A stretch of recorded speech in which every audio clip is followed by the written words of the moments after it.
আমি শিখেছি নিজের জন্য বাঁচতে হয়। আমি জীবনে অনেক কিছুর ভিড়ে হেঁটেছি, অনেক মুখ চিনেছি, অনেক কথা কানে এসেছে, কিছু সরাসরি, কিছু ফিসফাসে। প্রথম প্রথম খুব খারাপ লাগতো, ভেতরটা যেন কেউ কুচি কুচি করে ছিঁড়ে দিত। চোখের সামনে হাসি, পেছনে বিষ, এই দ্বিমুখী আচরণ আমায় অবাক করত। আমি ভাবতাম, কেন?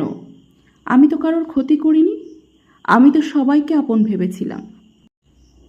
তারপর একদিন বুঝলাম, সবাই আপন হয় না, সবাই আপনার ভালো চায় না। অনেকেই অপেক্ষা করে কখন আপনি হোঁচট খাবেন, কখন আপনি ভেঙে পড়বেন, যাতে তারা আড়ালে দাঁড়িয়ে নীরব আনন্দে ভাসতে পারে। আমি তখন সিদ্ধান্ত নিলাম, আর নয়, নিজের শান্তি, নিজের সম্মান এবার নিজের হাতেই রাখব। কারোর কথায় কান দেব না, কারোর ছোট করে দেওয়া ভ্রুকুটি আমায় স্পর্শ করবে না। যখন কেউ বলেছে তুমি পারবে না, আমি আর পাল্টা জবাব দেইনি, শুধু মন খুলে হাসছি।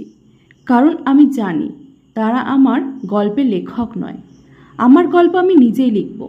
আমার ব্যর্থতার মালিক আমি, আমার সাফল্যেরও মালিক আমি। আমি শিখেছি সব প্রশ্নের উত্তর দিতে নেই, সব অপমানের প্রতিবাদ করতে নেই, চুপচাপ নিজের কাজ করে যেতে হয়। চুপ থাকা কোনো দুর্বলতা নয়, বরং ওটাই সবচেয়ে বড় শক্তি। আমি এখন অন্যরকম জীবন বেছে নিয়েছি। যখন অন্যেরা পেছনে কথা বলে, আমি সামনের রাস্তা খুঁজি। যখন ওরা আমাকে ছোট করে, আমি আরও উঁচুতে উঠি। আর যখন বিষ ছড়ায়, আমি গন্ধ শুকি গোলাপে। এখন আমি জানি, কারোর জন্য থেমে থাকবো না, কারোর ব্যর্থ আনন্দের উৎস হব না। আমি এখন সময় বের করি নিজের জন্য, এক কাপ চায়ে মুগ্ধ হই, নিজের প্রিয় বই পড়ি, ছাদে উঠে আকাশ দেখি, পুরনো ছবিতে হারিয়ে যাই। আমি বাঁচি, নিজের জন্য বাঁচি। আমি শিখেছি কিছু সম্পর্ক ছেড়ে দিলে জীবন হালকা হয়, কিছু তিক্ততা মন থেকে মুছে দিলে নিঃশ্বাস গভীর হয়।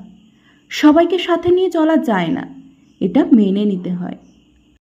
কারণ জীবনের পথে একাই হাঁটতে হয়, নিজের ছায়ার সাথে নিয়ে। আজ আমি কৃতজ্ঞ সেই সব আঘাতের জন্য যা আমাকে ভেঙে না দিয়ে গড়ে তুলেছে, সেই সব একাকিত্বের জন্য যা আমায় নিজেকে ভালোবাসতে শিখিয়েছে।